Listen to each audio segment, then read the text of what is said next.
Greetings, AP coordinators. Derek Cometa here, host of your coordinated podcast, and I am back with AP coordinator superstar Nick Sheeman to tackle another frequently asked question. Nick, in our last episode, we talked about mixing and matching options to best provide your AP students with the opportunity to test. Right on, Derek. It's good to know that we can mix and match. My school, and I guess really all schools, can make different decisions for different courses, different sections, and different students. We just want to do what's right to support all of our AP students. I do have a related question, however. Sounds good to me. Let's do it. All right, so Derek, as I'm thinking about this, I'm guessing there are some schools who will want to know if they can skip the regularly scheduled dates. Administration 1. and make plans to test their students later in May during Admin 2 or earlier in June, say Admin 3. Ooh, good question, Nick. Before I share the answer, could you help me talk through this for everyone, including myself? Really, I want to wrap my head around this. So why would a school want to skip Administration 1 entirely?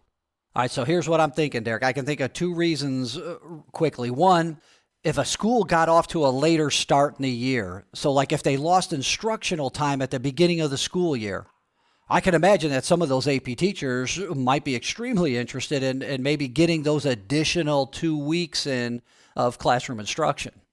That makes sense. The AP exams do cover the full course content.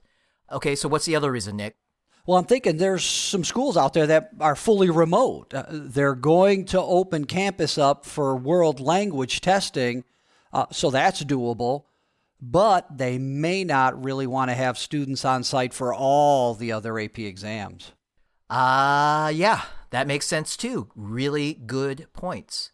And so, Nick, here's the answer to your question. The answer is yes. So yes, a school can decide what testing options and dates work best for its students. And that includes skipping Administration 1 completely. Okay, so schools that choose the Admin 2 as their primary testing window might be testing into June, though. That's something I'd strongly factor into my planning. That's lots to consider. So hey, Derek, thanks for taking the time to talk me through some of these questions. I feel like I got a plan coming together now. And of course, as always, thank you again for having me on the show. I truly, really greatly appreciate it. Oh my gosh, thank you for your help. It's great to hear your thinking, and I love sharing your experience with other AP coordinators. Your voice is so important, and I really appreciate your time. All right, everyone, as always, please be sure to subscribe to our show in your podcast application so you do not miss an episode. We have many more coordinator stories and frequently asked questions coming up. And please do not forget about our interactive mini workshop series this spring. They are free, and you can register right now at collegeboard.org/AP coordinator training. We'll put that link in our show notes as well. Please join us. Thanks one more time to our special guest today, Nick Sheeman. Thanks to Amy O for her amazing artwork with our podcast logo. Thanks to Jackie Ray for her theme song, Good as Gold. And of course, thanks to my favorite people in all of education, that is you, AP coordinators.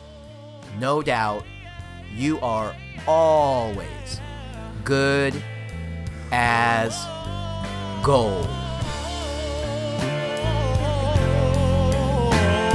And maybe I just don't know.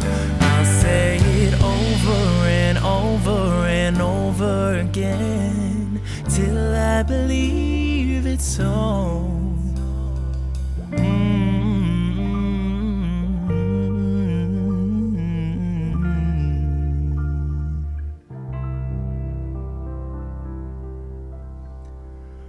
I'm good as gold.